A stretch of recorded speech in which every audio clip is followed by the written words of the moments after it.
Après de longues semaines de travail acharné, Pascal Montrouge, directeur des théâtres Champfleury, Théâtre Plein Air et son équipe nous ont présenté hier jeudi la programmation février-juin 2015. Alors monsieur le directeur. La fierté, c'est surtout de pouvoir continuer à passer la parole des artistes, qu'ils soient des artistes de La Réunion, qui soient émergents ou confirmés, mais aussi des artistes qui viennent de l'extérieur, mais pas simplement de Hop, simplement de métropole, mais aussi d'Italie et d'ailleurs. Donc ma fierté, c'est ça, c'est continuer à passer de la culture. C'est important par les temps qui courent, alors que la liberté d'expression est mise à mal, de continuer à défendre cette parole d'artiste. Et c'est pour ça que moi, je suis fier, moi en tant que Réunionnais, que sur l'île de La Réunion, nous en avons 2 théâtres, Théâtre Champfleury, Théâtre Plein Air, 2 établissements culturels du département qui continuent et donnent à nous cette liberté-là. Et ça n'a pas de prix. Et il faut que nous continuions à garder cette énergie-là pour nous faire découvrir des grandes œuvres.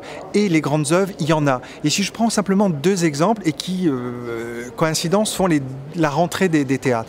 On a une Christine Salem qui arrive avec 24 choristes, plus son groupe, plus 6 percussionnistes, pour montrer que notre culture réunionnaise, elle est forte, que nous la bataille pour faire existe à lui. Donc il faut que nous continuions. Donc c'est notre rôle de pouvoir donner à lui la place que l'UNANA là. Donc ça c'est la semaine prochaine, c'est Christine Salem. À côté de ça, tout de suite après, on aura aussi Lucrèce Borgia, Victor Hugo, montrer toute la dureté du monde par un auteur monstrueux du 19e siècle. Donc voilà, c'est vraiment défendre cette parole forte, cette parole politique de la liberté d'expression. Mais continuer à tirer le même fil, c'est-à-dire que de saison après saison, c'est de montrer toute la diversité du monde, la diversité de notre monde, donc comme elle a dit Christine Salem, mais aussi Saudage, Gauthier, mais aussi en théâtre avec Nicolas Givran, Daniel Waro qui va faire une pièce de théâtre pour le jeune public, pour le Toto Total, parce qu'il ne faut pas oublier aussi le jeune public, parce que c'est à Zot qu'il faut passer ça.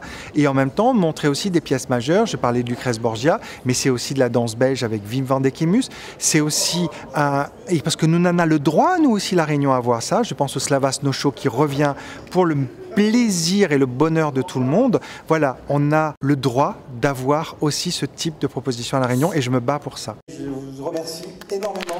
Il n'est pas si fort, pardon.